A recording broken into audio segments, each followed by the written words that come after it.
우리 성경 말씀 같이 봉독하도록 하십시다. 마가복음 4장 3절 말씀부터 9절 말씀까지 같이 봉독하도록 하십시다.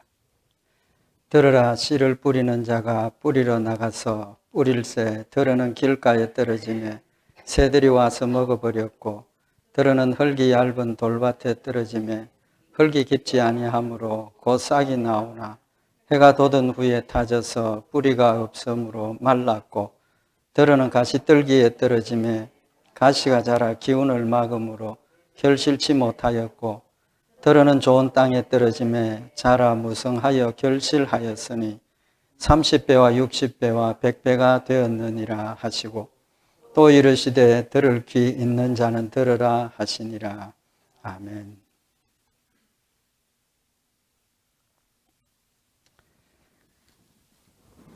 지난 주일날 이 본문 말씀을 가지고 믿음의 열매를 원하시는 그 하나님의 뜻을 우리가 상고를 했습니다. 오늘은 그 열매가 무엇인가 하는 부분에 대해서 말씀을 상고를 하도록 하십시다.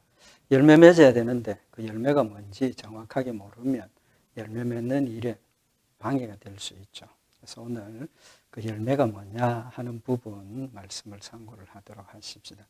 결론부터 먼저 말씀을 드리면 열매는 믿음의 순종의 결과입니다. 믿음의 순종의 결과. 또 그 열매는 계속 맺어지는 겁니다. 그래서 결론은 그 열매를 맺으면 우리 영적인 사람뿐만 아니라 우리 성도로서의 삶이 성숙해지고 그리스도의 장성한 분량까지 자라서 하나님을 영화롭게 하는 그런 결과가 있다는 사실을 우리에게 교훈을 하시는 말씀입니다. 그럼 오늘 이 본문 말씀의 열매의 의미가 무엇이냐 하는 겁니다. 순종이라고 혹시 생각을 하실는지 모르겠습니다. 순종. 믿음의 열매가 순종이다.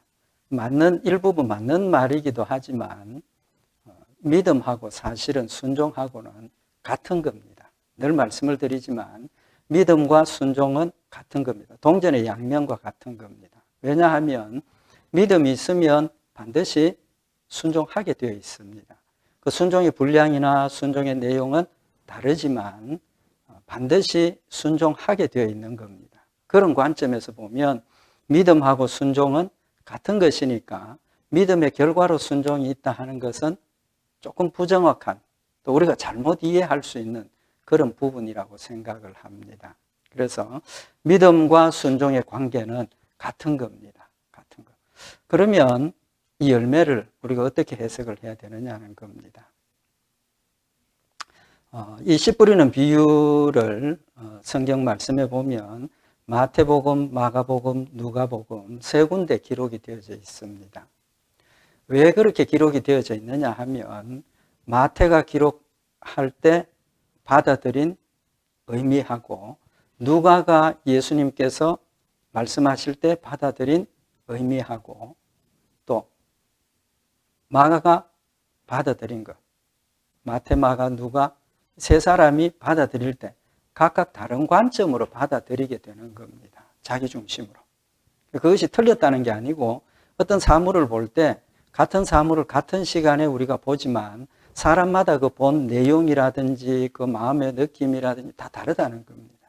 그래서 하나님께서 특별히 이 사복음서를 우리에게 주실 때는 예수님께서 행하신 그 행적들을 마태, 마가, 누가, 요한이 보는 관점이 다 다르기 때문에 표현하고 또 기록된 내용들이 차이가 조금씩 있습니다. 그래서 우리가 그 사복음서를 한 사건을 같이 모아서 보면 전체 그림이 더 정확해질 수 있죠. 그래서 여기 씨 뿌리는 비유도 역시 마태, 마가, 누가복음 이 세 군데 기록이 되어져 있는데 본질은 같습니다. 목표는 같습니다. 열매 맺어야 된다는 것. 열매 맺는 것에 대한 교훈인데 그 열매를 맺는 밭이 어떤 것이냐 하는 것을 표현한 것은 조금씩 차이가 있습니다. 어떤 차이가 있느냐 하면 마가복음 4장 20절에는 좋은 땅에 뿌리웠다는 것은 곧 말씀을 듣고 받아 30배와 60배와 100배의 결실을 하는 자다. 마가복음에 오늘 우리 본문 말씀에는 말씀을 듣고 받는 것. 그래서 열매 맺는 걸 말씀을 하셨고, 마태복음에는 뭐라고 기록이 되어져 있느냐 하면, 좋은 땅에 뿌리웠다는 것은 말씀을 듣고 깨닫는 자니 결실하여 혹 100배, 60배, 30배가 되느니라. 차이가 있죠. 열매를 맺는 것인데, 누가복음에는 듣고 받는 것, 마태복음에는 듣고 깨닫는 것. 그 다음에 이제 누가복음에는 어떻게 되어 있느냐 하면, 좋은 땅에 있다는 것은 착하고 좋은 마음으로 말씀을 듣고 지키어 인내로 결실하는 것. 그래서 누가복음에는 말씀을 듣고 지키고 인내로, 그 다음에 결실하는 걸 이야기를 하는 겁니다. 그러면 결실하기 위해서 필요한 밭, 결실하기 위해서 필요한 조건이 뭡니까? 종합을 하면 어떻게 됩니까? 말씀을 듣고 받아서 깨닫고 지켜서 인내로 열매 맺는 겁니다. 그러니까 앞에서 이야기하는 듣고 받아 깨닫고 지키고 인내한다는 그것은 지금 순종의 내용을 지금 이야기를 하는 겁니다. 믿음으로 하나님의 말씀을 믿음으로 순종하는데 순종하기 위해서 필요한 게 첫째는 듣는 것. 하나님의 말씀을 들어야 되죠. 또 눈으로 읽는 것. 하여튼 하나님의 말씀이 우리 마음속에 입력이 되어야 되는 겁니다. 듣고 그 들었을 때 받는다는 뜻은 뭐냐 하면 믿음으로 내 것을 삼았다. 그래서 받아야만 믿음의 열매가 시작이 되는 거죠. 믿음으로 받는 겁니다. 그래서 받고 그 다음에 깨달아야 된다는 거예요. 우리 늘 이때까지 말씀을 상고했던 것처럼 우리가 하나님을 믿는 것은 하나님이 나에게 주신 약속을 믿는 겁니다. 그렇기 때문에 그 약속을 구체적으로 알아야 하고 또 하나님께서 우리에게 주신 이 말씀의 뜻이 무엇인가를 알아야 하고 또 하나님 이 말씀을 통해서 우리에게 뭘 원하시느냐. 그러니까 하나님의 뜻을 정확하게 알아야 된다는 거죠. 그리고 깨닫는 게 필요하다는 겁니다. 그 깨달음이 없으면 하나님 말씀이 아무리 내 마음속에 오고 내가 그 믿음으로 받아들였어도 깨닫기 전까지는 반쪽입니다. 반쪽. 완벽하게 하나님 주신 말씀을 내가 순종하고 하나님의 뜻을 이루기가 힘들다는 거죠. 깨달아야 된다. 그 다음에 지킨다는 말이 뭡니까? 우리가 지금 사용하는 순종한다는 것. 하나님 말씀을 하나님 말씀대로 순종하는 것, 지키는 것. 우리가 하나님의 뜻을 잘 못 알면 지키고 있지만 바로 지키는 겁니까? 아닌 겁니까? 지키는 게 아니죠. 나는 열심히 지키지만 하나님의 뜻대로 하나님이 원하시는 대로 순종하지 않으면 지키지 못하는 겁니다. 그래서 여기 지킨다는 것은 하나님의 뜻을 분별하고 하나님 말씀대로 하나님이 하라 하신 대로 순종하고 하지 말라 하신 대로 순종하는 그런 의미를 지금 이야기를 하고 있고 그 다음에 인내. 이제 마지막에도 말씀을 상고를 하겠지만 하나님의 말씀을 순종하는 일이 되게 우리가 순종이라 그러면 한 번으로 끝나는 걸로 생각을 합니다. 제가 잘못 지금 알고 있는지 몰라도 우리 성도들이 하나님 말씀 순종합시다. 예. 그럼 순종이라는 그 개념을 그냥 하나님께서 거짓말 하지 말라. 아, 거짓말 안 해야지. 거짓말 안 했어. 순종한 걸로 물론 맞습니다. 맞지만 정확한 순종의 의미는 연속성을 이야기를 하는 겁니다. 여기 지금 인내라고 말씀을 하셨는데 하나님의 말씀, 이제 좀 이따 말씀을 드리겠지만 하나님의 말씀이 한 번 순종하고 끝나는 게 아닙니다. 하라 하지 말라 하신 그 모든 말씀이 내가 죽어 천국 가는 그때까지 계속해서 순종의 연속이 되어야 된다는 거죠. 뿐만 아니라 그 순종을 열매 맺기 위해서 이제 말씀을 열매에 대해서 말씀을 드리겠지만 순종한 결과를 얻기 위해서는 그 순종한 상태가 계속 유지되어 있어야 된다는 겁니다. 그런 인내를 지금 말씀을 하고 있는 겁니다. 그런 관점에서 보면 순종하고 열매하고는 분명히 차이가 있다는 겁니다. 그래서 결론은 믿음의 순종의 결과가 열매라는 겁니다. 그 다음에 이제 좀 전에 말씀을 드린 것처럼 하나님의 명령이 한 번에 끝나는 게 아니고 계속돼야 된다는 겁니다. 계속돼야 된다. 조금 간단하게 설명을 드리면 예를 들어서 하나님께서 우리에게 드리라 그러죠. 드리라. 출애굽기에 보면 하나님께서 이스라엘 백성들에게 성막을 지으라고 명령을 하시고 이스라엘 백성들에게 성막 지을 수 있는 재료를 가져오라고 드리라고 명령을 했습니다. 그래서 이스라엘 백성들이 드렸습니다. 근데 그때만 해도 이스라엘 백성들이 막 마음이 뜨거워서 열심히 자원에서 기쁨으로 하나님께 제물을 드렸습니다. 근데 열심히 드리니까 충분히 하나님 앞에 드려졌다는 거죠. 그러니까 모세를 통해서 하나님께서 이스라엘 백성들이 이제는 그만 가져와도 된다. 그만 가져와도 된다. 그러니까 그 성막을 짓기 위해서 하나님 앞에 드리는 그 일이 어떻게 됐습니까? 그쳤죠. 끝났습니다. 그건 한 번으로 끝난 겁니다. 근데 그건 세분화하면 그렇지만 큰 의미에서 보면 하나님께서 우리의 삶 전부를 뭐 하라고 그랬습니까? 드리라고 그랬지 않습니까? 너희 몸을 하나님 기뻐하시는 산 제사로 드리라. 그럼 우리 몸을 하나님 앞에 산 제사로 드리는 일이 한 번으로 끝납니까? 아닙니까? 끝나지 않죠. 우리가 죽을 때까지. 우리가 죽을 때까지 계속해서 하나님 앞에 드려야 하고 드려지는 겁니다. 그래서 순종의 의미가 그런 연속성을 가지고 있다는 걸 우리가 꼭 마음에 새겨야 하고 그 연속한 열매가 나타나는 결과를 이야기를 하는 겁니다. 좀 쉽게 우리가 설명을 하면 예를 들어 사랑하라. 사랑하라. 사랑하는 건 어떤 겁니까? 길 가다가 어려운 사람 보면 뭐 구제하고 주변에 힘든 사람이 있으면 돕고 나누고 이 사랑이라고 우리가 이야기를 할 수 있겠죠. 그러면 그 사랑이 길 지나가다가 뭐 홈리스 보고 구제를 한번 했습니다. 그럼 사랑했습니까? 안 했습니까? 사랑했죠. 했지만 그 일에 대해서 끝난 것이지 넓은 의미의 사랑은 아직 끝난 게 아닙니다. 언제까지 가야 됩니까? 죽을 때까지 사랑을 계속 베풀어야 되는 거죠. 그래서 사랑의 열매에 대해서 성경은 말씀을 하는데 우리가 잘 아는 사랑장 있죠. 사랑장. 고린도전서 13장 4절에 사랑은 오래 참고 사랑은 온유하며 투기하는 자가 되지 아니하며 사랑은 자랑하지 아니하며 교만하지 아니하며 무례히 행치 아니하며 자기의 유익을 구치 아니하며 썩내지 아니하며 악한 것을 생각지 아니하며 불의를 기뻐하지 아니하며 진리와 함께 기뻐하고 모든 것을 참으며 모든 것을 믿으며 모든 것을 바라며 모든 것을 견디느니라. 지금 쭉 열거한 그것들이 뭡니까? 사랑의 열매라는 겁니다. 사랑한 열매가 오래 참는 것으로 나타난다는 거죠. 사랑한 그 열매가 온유함으로 나타난다는 겁니다. 사랑하기 때문에 투기하지 않는다는 겁니다. 사랑하기 때문에 내 걸 자랑하지 않고 사랑하기 때문에 교만하지 않고 사랑의 열매를 지금 이야기를 하시는 거죠. 그래서 사랑의 실천이 그 결과로 나타나는 그 열매를 열매라고 이야기를 하고 있는 겁니다. 그러면 이제 구체적으로 이제 그 열매에 대한 것을 말씀을 드렸는데 좀 간략하게 우리 하나님께서 우리에게 주신 열매 맺으라. 그 열매 맺음의 결과를 한 두 가지 우리가 이야기를 할 수 있는데 이렇게 하나님의 말씀을 우리가 열심히 순종하면 어떤 열매가 맺힙니까? 참 중요한 부분인데 내 삶의 모습이 달라지는 거예요. 바꾸어 말하면 내 모습이 달라지는 겁니다. 내가 예수 믿기 전에는 하나님의 진노와 저주 아래서 내 육신의 욕심대로 이기심으로 살았던 사람인데 하나님의 말씀을 듣고 믿음으로 받아들여서 그 말씀대로 순종의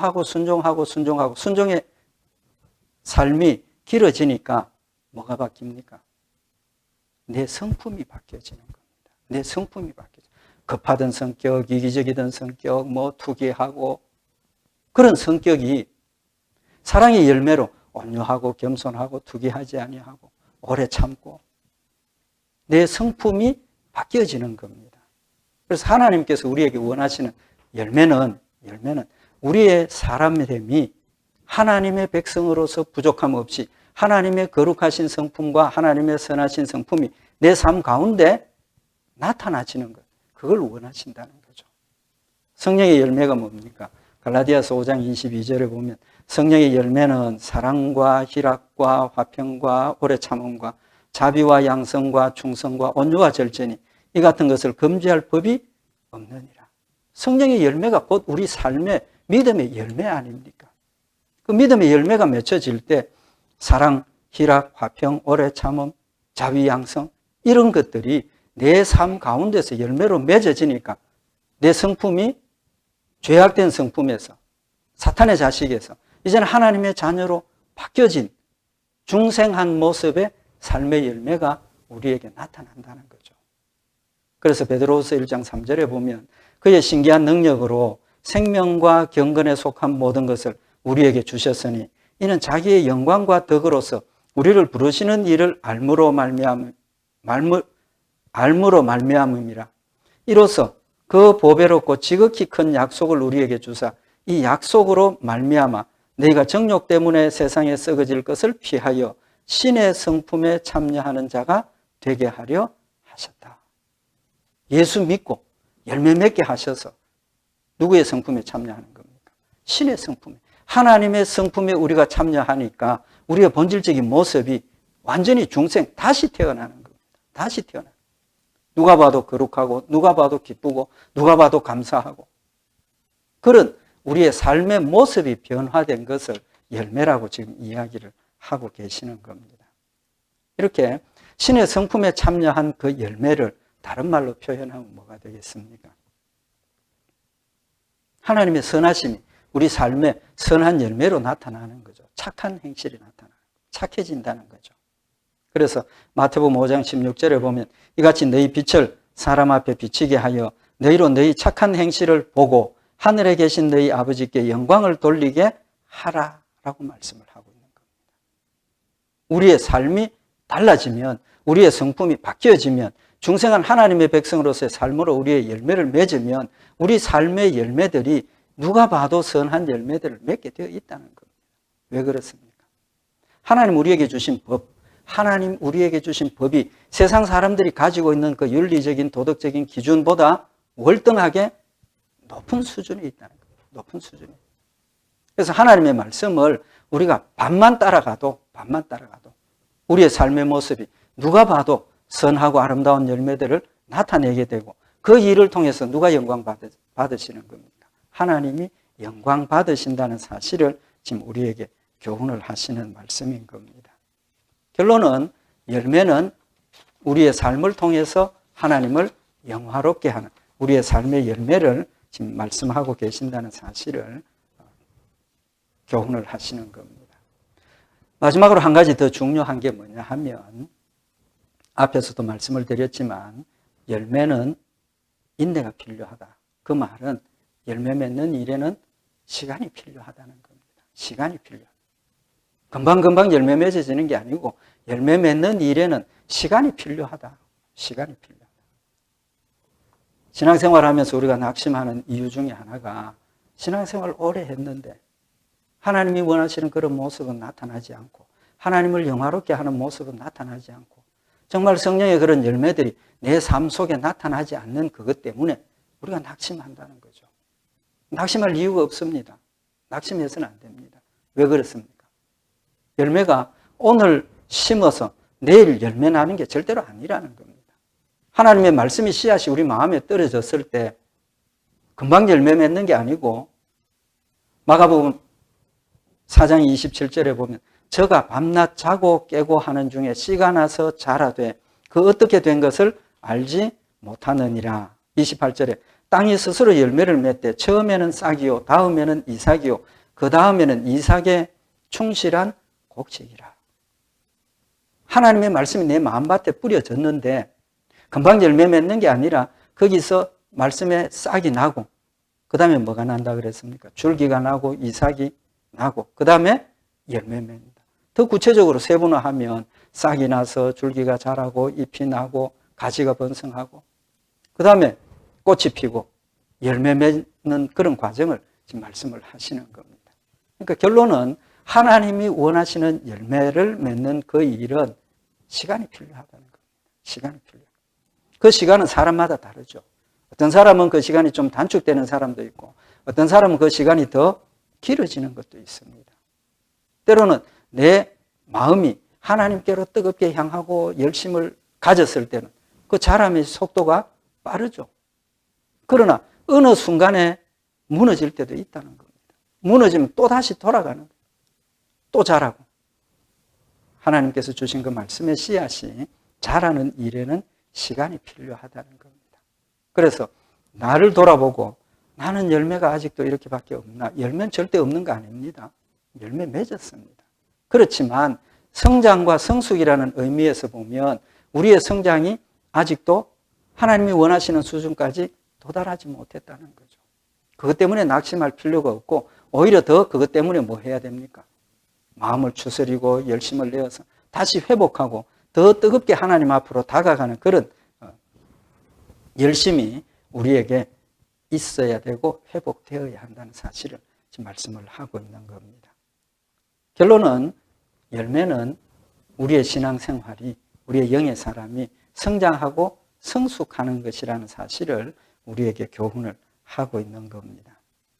그래서 에베소서 4장 13절에 보면 우리가 다 하나님의 아들을 믿는 것과 아는 일에 하나가 되어 하나님을 알고 믿는 일이 하나가 되기 위해서는 뭐가 필요합니까? 알아야 되는 시간이 필요한 겁니다. 저 평생을 목회를 하고 하나님의 말씀을 상고하고 전했지만 아직도 저 하나님의 뜻 완벽하게 모릅니다. 아직 남은 것이 많이 있습니다. 더 알아야 할 부분들이 많이 있다는 겁니다. 평생 해도 다 모르고 지나갈 겁니다. 그러니까 우리가 지금 상황에서 내가 하나님의 일을 아는 것 부족하다. 낙심할 이유가 없다는 겁니다. 왜? 아직도 더 자라야 할 시간이 있고 아직도 하나님 더 시간을 주셨다는 겁니다. 아는 것도 그렇지만 아는 만큼 믿고 행합니까? 안 합니까? 아는 것 반도 믿음으로 행하지 못합니다. 좀 죄송하지만. 아는 건 많은데 믿음으로 행하는 순종이 아직도 멀었다는 거죠. 그것이 하나가 되고 일치가 되기 위해서는 시간이 필요한 겁니다. 시간이 필요한 거예요.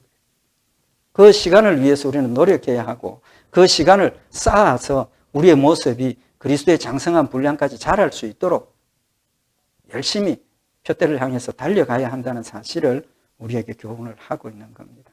그래서 하나님의 아들을 믿는 것과 아는 일에 하나가 되어 온전한 사람을 이루어 그리스도의 장성한 분량이 충만한 데까지 이르리니 그랬습니다. 이르리니 이른다는 겁니다. 시간은 가지만 때론 내 생각에서는 성취하지 못했다고 생각을 하지만 언젠가는 그 단계에 이르게 하신다는 사실을 지금 우리에게 약속하고 계시는 겁니다. 그래서 현재 내 모습 때문에 낙심할 이유가 없고 낙심해서도 안 되고 그럴수록 더 열심을 내어서 하나님이 원하시는 자리까지 달려갈 수 있도록 계속해서 우리가 노력해야 한다는 사실을 우리에게 교훈을 하고 있는 겁니다. 그래서 에베소서 4장 15절에 보면 오직 사랑 안에서 참된 것을 하여 범사에 그에게까지 자랄지라 그는 머리니 곧 그리스도니라. 우리가 어디까지 자라야 된다는 겁니까? 자람의 목표. 내가 어디까지 자라야 돼? 그리스도의 장성한 분량까지 자라야 된다는 겁니다. 그 그리스도의 장성한 분량이 뭡니까? 신의 성품이 완벽하게 내 마음속에 이루어져서 내 모습이 하나님의 모습과 동일한 그런 모습이 될 수 있도록 그때까지 열심히 달려가야 한다는 겁니다. 언제 이루어집니까? 예수님 재림하시고 천국 가야 이루어집니다. 그런데 이루어질 수 없는 일이지만 그 목표를 가지고 열심히 우리가 노력해야 된다는 거죠. 한 가지만 더 말씀을 드리십시다. 그러면 지금 내 모습이 수준이 신앙의 수준이 어디까지 성장했는가? 그걸 아는 기준이 뭡니까? 이때까지 말씀드린 것처럼 내 삶 가운데 하나님의 말씀을 얼마나 믿음으로 지금 순종하고 있는가 그 사실을 분별하는 것은 내 삶 가운데 하나님의 말씀을 순종하는 열매가 얼마나 있는가 그걸 봐야 된다는 거죠. 그걸 봐야 된다. 왜 열매를 강조하십니까? 열매를 보면 뭘 한다 그랬습니까? 나무를 안다 그랬습니다. 그래서 그 열매가 외식으로 맺어진 열매는 내 믿음이 정말 아무것도 아니라는 걸 나에게 깨닫게 하시는 거예요. 진심으로 내가 하나님을 사랑하고 하나님을 원하고 하나님을 순종하면 내 삶의 열매의 모습을 스스로 알 수가 있다는 겁니다.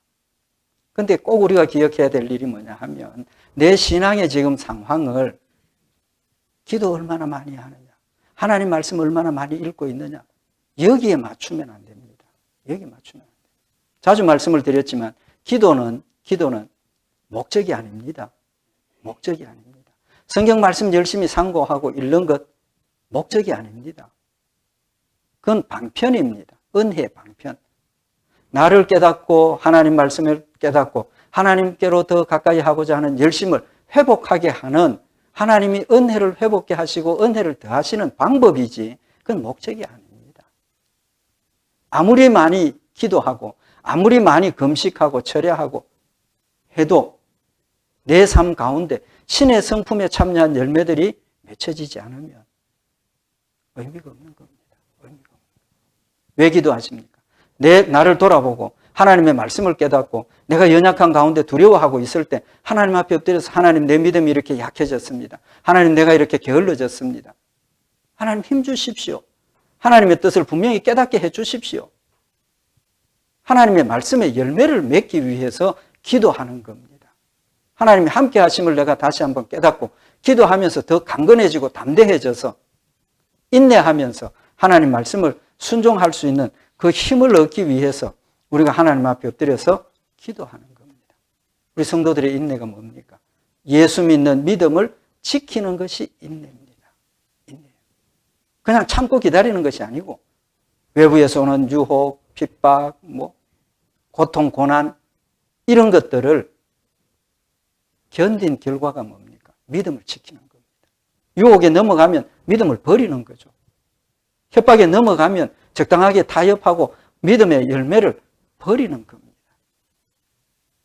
열매는 하나님의 말씀을 내 마음속에 새겨서 그 말씀대로 순종하고 지켜서 하나님이 원하시는 그런 아름다운 신앙의 열매를 맺는 것이 하나님이 원하시는 열매라는 것, 우리 오늘 다시 한번 마음에 새기고 우리의 삶에 이런 열매들이 쌓여서 우리의 모습이 선한 그리스도의 모습을 드러내고 우리의 삶을 통해서 죽어가는 영혼들에게 하나님 살아계심과 하나님 나를 사랑하심을 우리가 증거해서 하나님을 영화롭게 하는 열매가 풍성한 우리 성도들 되시기를 바랍니다. 기도드리십시다. 사랑의 하나님 아버지, 우리에게 주신 말씀을 통해서 하나님이 원하시는 열매가 하나님의 말씀이 우리의 삶을 지배하고 다스려서 믿음으로 순종하게 함으로 하나님이 원하시는 선한 일의 열매들이 풍성하게 됨을 의미하는 것임을 다시 한번 깨우쳐 주신 줄 믿습니다. 하나님 우리에게 주신 이 믿음의 열매가 아름다운 모습으로 드러나게 하셔서 죽어가는 영혼들에게 하나님의 영광을 드러내며 빛이 되며 소금이 되는 열매가 되게 하셔서 하나님 나라를 확장하며 하나님의 뜻을 아름답게 이루게 하시고 또 믿음의 열매들을 이루어서 그리스도의 성품에 더 많이 참여하고 그리스도의 모습을 닮아가는 저희들 되도록 축복하셔서 우리의 마음속에 하나님 주신 기쁨과 평강과 하나님 주신 은혜로 늘 충만케 하시고 기쁨과 감사함으로 주를 섬기며 승리하는 저희들 되도록 주님 축복하여 주시옵소서. 늘 함께 하시고 지키실 줄 믿고 감사드리오며 우리 주 예수 그리스도의 이름으로 기도드리옵나이다. 아멘.